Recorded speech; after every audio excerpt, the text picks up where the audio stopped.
Now that I have gotten what the Lord wanted me to say, I'm able to continue with my testimony. I would say people would say, "Oh, well, why are you telling this now? Oh, she just wants attention. Oh, a lot of things." But you can't tell people when and how to heal. That's number one. You can't tell them when to come out when they feel safe and ready to come out and discuss things. A lot of people do not come out. A lot of people do not say things because of this type of attitude. They become, the victim all over again because at the end of the day, you see what I'm saying? When they are ready to speak about things, when they are healed or ready, have enough courage enough to discuss things, people brush them to the side. They tend to make them the enemy or, victimize them more. um, I'm not telling my story to be a victim because I'm victorious over these situations. I am telling it to release it. Number one, I'm telling it because I'm healed from it. And number three, because I'm finally able to actually come out and discuss it. There has been a lot of stuff throughout my family, throughout my life, and even up until this day. And once I finish telling my story, and I'm completely done with it, I'm just gonna move forward with my life. I just want the record straight from my own mouth, from my own self. This is for my children, for myself, for my legacy, for my name, whatever it is, so that the truth finally comes out. Why? Because I have been lied on, cheated on, talked about, mistreated. Yes, about this whole situation. Why? Because to this day, 30 plus 40 years later, you got to think about I'm going to be 45 this year. You got to think about these things went on 34, 5 years ago. But I was between 5 and 10 years old. So you got to think about it. But to this day, it still affects my life. And the reason it still affects my life is because I'm still treated the same way. My family, friends, they still question things. Once that is in the atmosphere of, oh, well, she lied and this, right. And when we see what's going on, even in the world today, right now, with all of these trials and issues with these molestation and all these other accusations, and then you wonder what's going on. People would rather die than open their mouths for this reason right here. Because they get ridiculed, because they're not believed, because they get punished for opening their mouth and telling the actual truth. And that is something that we must stop doing. We have to stop blaming the victims. I mean, I don't care who these people are, how powerful they are. We are doing more harm than good. We are. Because we're just taking it all over again and making the person was actually done wrong, we're actually nailing them. They're putting the last nail in their coffin. This is why people commit suicide, jump, bridges, do all types of things, be mentally, emotionally unstable all of their lives, don't know how to be in relationships, are angry, are upset. Why? Because at the end of the day, you see what I'm saying? They are still not believed, taken seriously, told to shut up and sit down and don't say nothing. Oh, well, it was your fault and what did you do? Type of thing. So now, one thing about me, I will take responsibility for the things that I did do. Now, okay, I ended up living with my dad. I was happy to be living with him. Him and my grandmother. I went to church all in regular. And I gave my life to the Lord when I was little, but I really didn't know what that was about. My grandma had me baptized. So, okay, I'm doing well in school, all of those things. I meet my son's dad. First boyfriend, love of my life. Best friend's cousin. Was not ready to have sex, was naive, was angry because I went to counseling, I went through all of these things. Wanted somebody to love me. When I went to live with my dad, like I said, I really believed that he just started working, being a workaholic. And that was his outlet. He showered me with gifts. He gave me money, everything I wanted.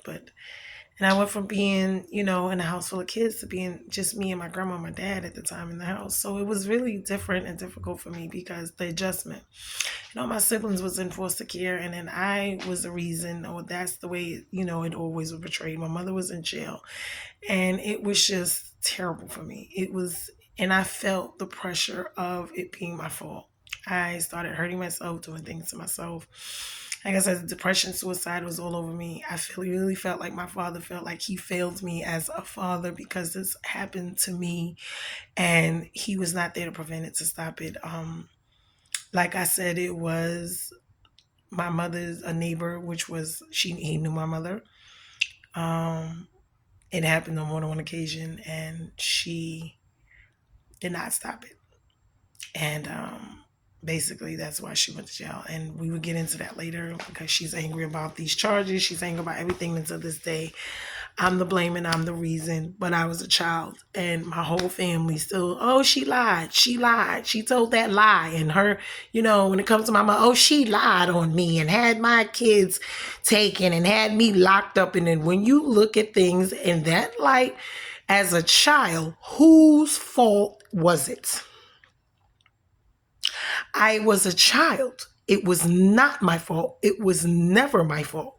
But I have gotten the blame. People have lied. They have covered it up. They have mistreated me my whole entire life till this day. They hate me, can't stand me behind it. My children, everything. We are treated like the evil devils. And I'm saying this because I am just so tired of it. For me, for my children, everything. I am just so tired because this has followed me all my life. And this is one stronghold, one demonic force that I finally, with the Lord, has have to demolish this completely. So this is for family, friends all over. It was not a lie. It was never a lie. I know what happened to me. I was there when it happened. I did not lie on my mother. When I told my mother what happened and she still sent me, guess what? That is when everything fell apart from her. But at the end of the day, we must all understand she was on drugs. Even outside of this situation, anybody who knew us knew that the situation was not a good one with her because she was still doing other things to neglect us and stuff.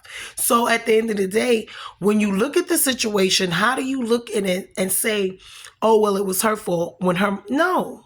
You do not do that. You do not put things on children that adults are supposed to be held accountable for. See, there's accountability even as parents that we must have. And we must take responsibility for our part. Yes, I know the Bible says we must love and honor our parents, and we must do so. But at the same token, these parents must be held accountable and responsible for their actions when it comes to the children.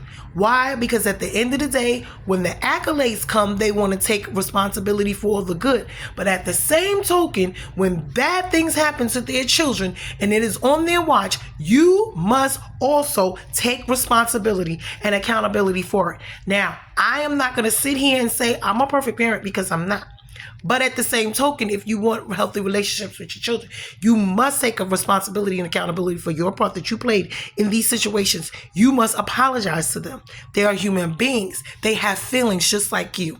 And this is how we need to be doing this. So like I said, this is a channel that is going to be very different because as an adult now and having children of my own, because we're going to get down that line soon. And you're going to see how all of this ties into us, to me, to you, to all of us when it comes to the roles we play. Because covering it up, sweeping it up, and pointing the finger and adding more to the sorrow is not helping the situation at all. None of that helped me. To this day, it still does not help me, nor does it help my children. When people say she lied, when my own family and friends hate me and say she lied and treat me different and treat my children different and disrespect us and be evil and demonic and do things to us evilly for no reason. You see what I'm saying? So when you think about allegations and you think about stuff coming out and you think about what it takes for these people to actually come out and say something, whether it's 10 years or 15 years, it doesn't matter. If it happened, it happened. And this is why most people do not come out and do not say anything. This is why I'm on here discussing it, because these things have got to stop. People on the outside who know nothing need to shut their mouths, mind their business, and get the facts. Because if you do not know anything, do not speak and put your mouth on things that you do not know anything about.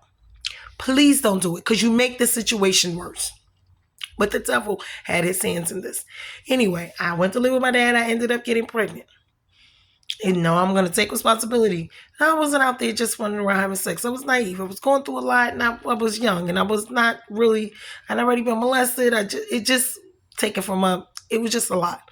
He the first one come along. He loved me, talking about he loved me, and I believed it. I wanted to be loved. I wanted to be accepted. I wanted to be, after being this evil, hated, and still that, So when it came down, everybody said I was fast. I was not. I might have had sex with him once, maybe twice, if that, and ended up pregnant and didn't even know, okay? Because, at that time you're young. I was 14. I had my son when I was 15. But he got shipped off and my dad was angry and I ended up getting kicked out and I ended up moving from place to place and then not having any prenatal care because I wasn't old enough to sign. It was just I had to stop going to school eventually. It was just a mess. He got sent. His mom sent him to Florida away from me. So now not only did I get kicked out and put out, because my dad told me if I didn't get rid of it, which was another thing, I had to get an abortion, which as a religious family, that was not. But that's because it made them look bad at the church and all these other things, which I hated that part of it because even though I had to play my part of it, at the end of the day, by the time I found out, I was really kind of far along. And then two, I was like, well, what am I supposed to do now? I have to have the baby because it's not like I could just go and get rid of it. So that's another piece to it. I ended up getting put out at 14 and I ended up living with from after bouncing around for a while, I ended up living with my son's father's family. And he didn't live there with us. But he did come over every day and we were there together. And I had my son and I thank God for that, their family, because their family was really good to me. And we have a long history, a long relationship. And we've had our shares of ups and downs, but I still love them and respect them no matter what, because there's, just things in your life that certain people, places, things you just can never forget. You will love them. You will have grace, mercy, love for them. So I had my son, but he was abusive and he was cheating and a lot of things went on. Like I said, he was sent away. And then right before I had the baby, he came back and then we started being a family, but it was hell. He thought he was my father. He thought he could control me. He was 2 years older than me. Like I said, he was already having sex. I wasn't, and until then, because it just was what it was. And I felt like pressured. I had to because, he's older than me. He's dating me. I'm young. I'm stupid. I'm naive. Even though I was, and everybody's like, oh, your life is, and it did. It did. When it came to my life, it jacked my life up because I was a straight A student. I was, even though I hung out and I was, in the streets and doing all this because I was angry. And I was cutting class, doing this. I was wilding out, smoking weed. I was just acting up. Why? Because I was angry. Everything that was going on in my life, I felt like I was doing the right things. And then nothing I did, it just seemed like to be enough. And I was angry and upset. And then when I got pregnant, it was like, the Lord was sitting me down. He was just like, child, if you don't sit yourself down with all of this you got going on. And then I had to just sit it on down. But with that came the abuse, and that is another portion because then I was domestic violence. And once people would say, why did I stay? And I'll tell you why I stayed. I stayed because I had nowhere to go besides with him and his family. Support, that's another thing. When it comes to support, when you don't have support, whether it be for family and friends, whatever, when you're going through things, this is what makes things a whole lot more tricky and difficult for you too. Because if you are in situations you do not want to be in or is not really good for you, it would allow you to sit there and linger longer than what you would normally because you feel like you don't have any options. So I just wanted to share that as well because that will become an issue, and that's an issue with all of us when it comes to the mental, emotional, the financial, and, even the physical. If you don't have the support you need in certain situations, you will find yourself, even though it is a bad situation, because your self-esteem is already shot to hell. I'm angry. I just had a baby. I went through all of these things and I'm still young. So a lot was going on with me. And I'm going to get to the next part because eventually it got so bad to, yes, he had a baby on me. He was cheating on me. Basically, he was doing whatever he wanted. And then he was very abusive and controlling of me. And he wasn't really supporting us like that either when it came to the finances. He was so. It just got to the point where it got to be too much for me. And I ended up leaving him. And I ended up going, I was like 16 years old, to a domestic violence shelter. That is a whole nother topic. I'm going to get into that. I just had my son. My son was 1.5 years old when I went into the domestic violence shelter. And I called the 1-800-HOPE hotline. And I was able to get there. But this point, we had been domestic violence for some time. It was just order protections. It was just, he would get locked up. He would chase me down. He would follow me. He would stalk me. He wouldn't go to school, but he would be there to pick me up. He was very narcissistic, abusive, and controlling. So, and this is my oldest son's father. So now, it just really got bad. But I'm going to leave it here for now, and I will pick up again from when I actually got to the domestic violence shelter with my son, and then what transpired after that. But like I said, God's hand was in all of this, and because of that, now I'm able to share, and I'm able to give him the honor and the glory. And with all that went on, I am able to let people know and understand, and for them to look at their own lives and their friends and have grace and mercy with one another with, these things. So, you beloved souls, this is, I guess, part 3 of my testimony. And yeah, so the next portion I will be picking up with the domestic violence shelter and what happened when we got there. Love you, bless you, and I hope that this is helping someone out there, reaching and touching people to the point where they do not feel hopeless. They do have options. There is other things out there, support, people who love you, people who've gone through the same things, and they handle it, and how they handle it, and how they made it through. And I'm going to tell you, it was nothing but God with all of this. Even though I didn't see it and know it then, and I prayed and cried out, and I was like, oh, and I thought he hated me. I'm just going to tell you, it was nothing but the Lord that kept me, mind, body, soul, mentally, emotionally, physically, and even financially throughout these whole, even though I'm paying him no mind, not living for him or anything, hating him, angry with him, but also wanting his help at the same time. So like I said, this channel is going to give you the real about the life of, I guess, a believer or one that God chosen, or, whatever it is you want to call it. But this is the real actual what goes on, because living for the Lord is not a pretty perfect picture. And this is what they want you to believe, and it is not. And now that I'm here to this point, I want to share this with you so that you know these things. Because going to the pew, sitting in the church, yeah, pastor, every word from the Bible, listen, God deals with you exactly where you are in your mess, whether you know it or not, whether you realize he's there or not, whether you turn away from him or not. He's dealing with you. He's there. He sees. He knows. And actually, he's working things out, and you don't even realize it. We treat him so bad, and he loves us, and he's there for us regardless of us. He loves us in spite of us. It is just, this is why I love him and praise him and give him all the glory and the honor, because he loves us in spite of us. He's there in spite of us, whether we call out or want him or not. He's there. He helps. He does. And it's just crazy. We do not acknowledge him. We do not thank him. We treat him so terribly.